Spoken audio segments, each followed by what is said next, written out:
कभी सोचा है कि जब बैटलफील्ड में गोलियों और धमाकों के शोर में अपनी आवाज तक सुनाई न दे तो सैनिक आपस में कम्युनिकेट कैसे करते होंगे? आज हम इसी साइलेंट लैंग्वेज यानी फील्ड सिग्नल्स को समझने वाले हैं।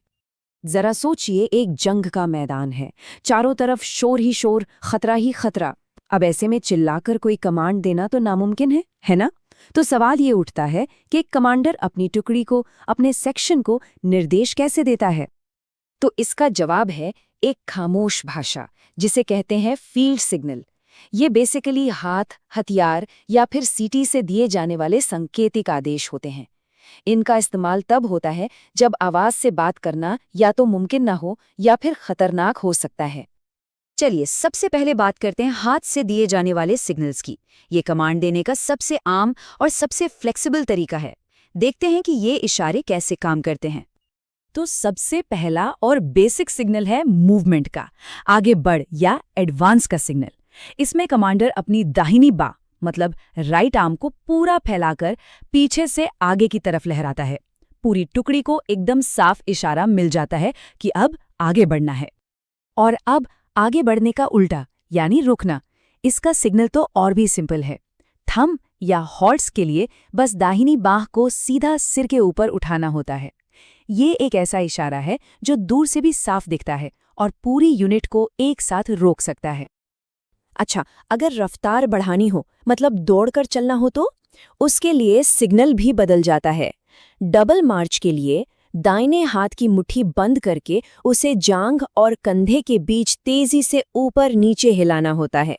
ये मोशन ही अर्जेंसी और स्पीड का सिग्नल है।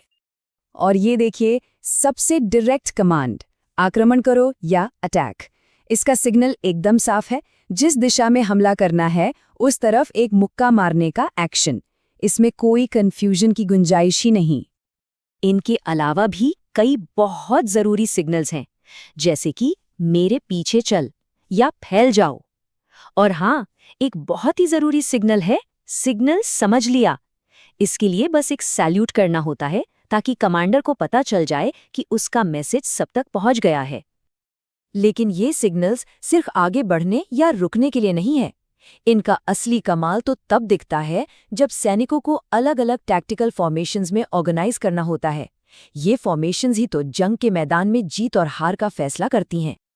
अच्छा, अब यहाँ जरा ध्यान दीजिएगा, क्योंकि ये MCQ पेपर्स के लिए बहुत जरूरी है। सिंगल फाइल फॉर्मेशन और फाइल फॉर्मेशन में बहुत छोटा सा लेकिन बहुत ही क्रूशल फर्क है। अगर सिर्फ एक हाथ पीछे की तरफ फैला है तो उसका मतलब है सिंगल फाइल, और अगर दोनों हाथ शरीर से सटाकर पीछे की ओर फैले हैं तो वो है स्टैंडर्ड फाइल फॉर्मेशन।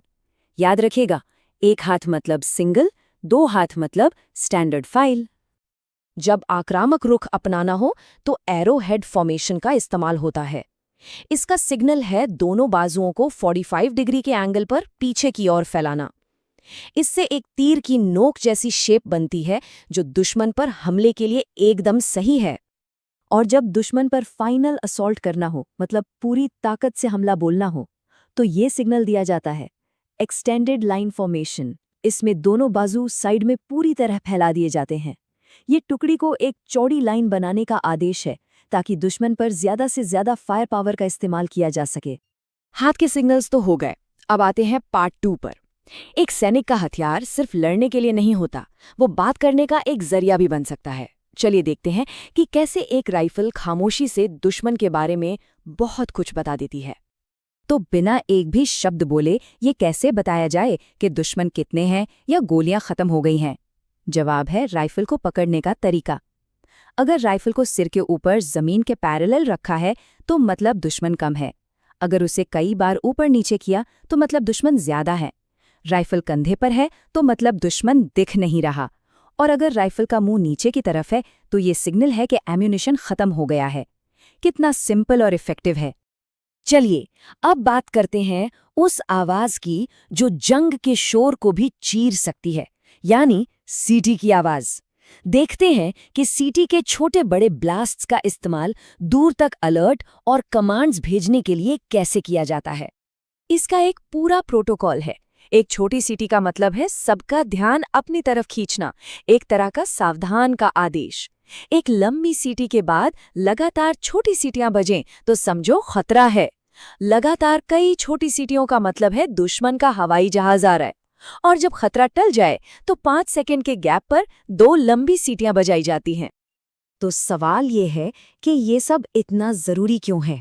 देखिए, ये सिर्फ हाथ के इशारे या सीटी की आवाजें नहीं हैं। ये उस अनुशासन की नींव है जिसके दम पर एक टुकड़ी सबसे मुश्किल हालातों में भी एक यूनिट की तरह काम करती है।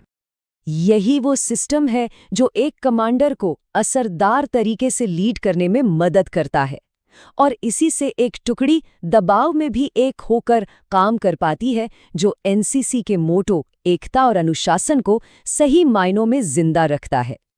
तो निचोड़ ये है कि फील्ड सिग्नल्स एक बहुत ही ज़रूरी नॉन वर्बल भाषा है।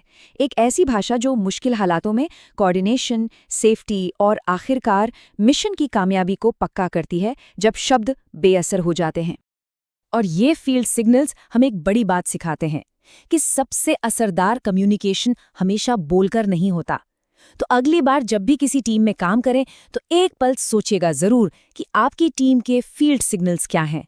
वो कौन से इशारे हैं जो बिना कुछ कहे आपकी टीम को कामयाबी की तरफ ले जाते हैं।